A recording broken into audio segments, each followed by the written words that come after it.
Praise the Lord. Praise the Lord. Praise the Lord. Good to be with you all here on the great and grand Apollo stage. I am happy and honored to be here with you today to honor and celebrate the legacy of the Reverend Dr. Martin Luther King, Jr. I am also going to stand here and pretend like I'm not nervous as all heck that I'm on the Apollo stage, but I'm going to do all right. I want to bring greetings from our president and founder, the Reverend Dr. Al Sharpton.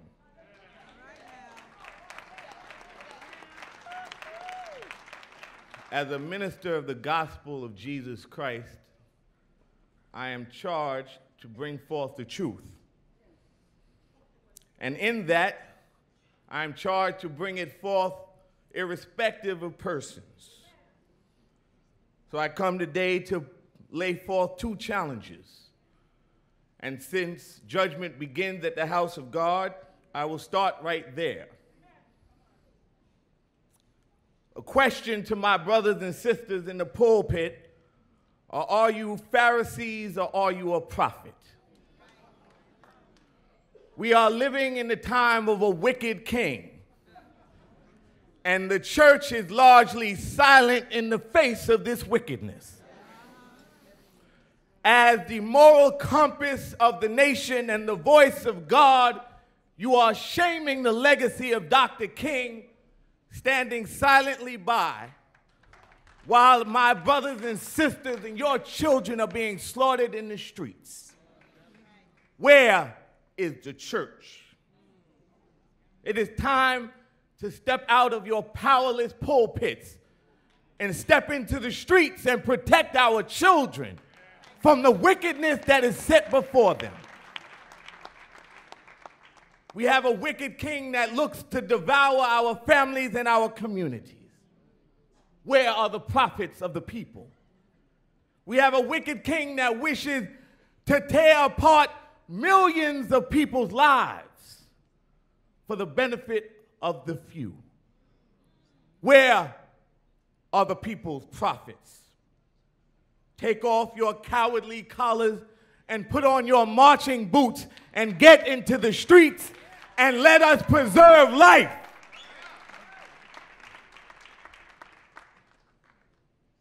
I've just killed any chance of any preaching engagement anywhere for a long time.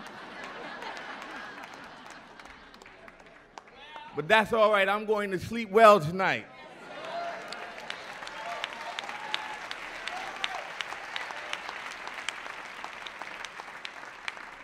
My second challenge is to those that would disregard the power of the church.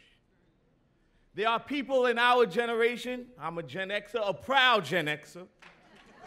There are proud Gen Xers in the house. And in answer to that age-old question, is Brooklyn in the house? I answer proudly, yes.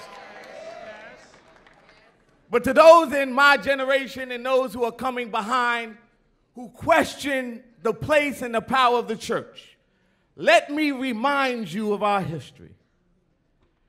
It was the church that stood up to that wicked giant of slavery.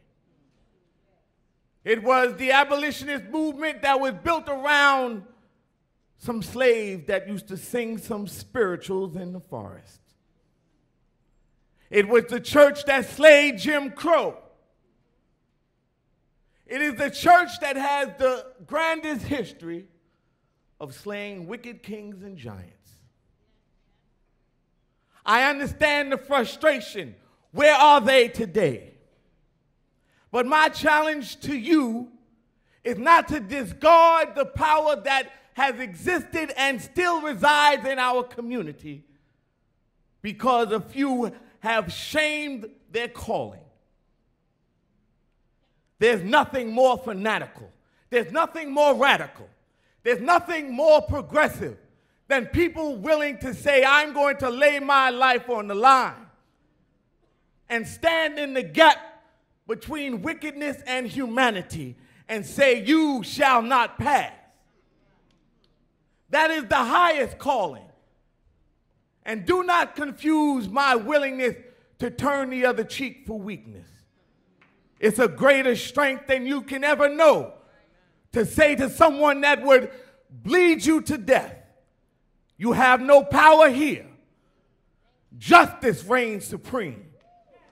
And there are those of us who will stand in the gap today, who will wave the bloodstained banner high, proudly, going forth, carrying the King legacy forward, the legacy of peace, the legacy of love over hate, the legacy of nonviolent civil disobedience.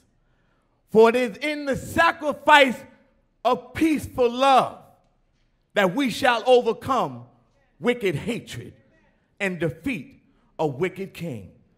God bless you, America. God bless you, Apollo.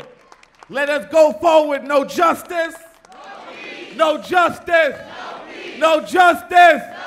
What do we want? What do we want? What do we want? When do we want it? When do we want it? When do we want it?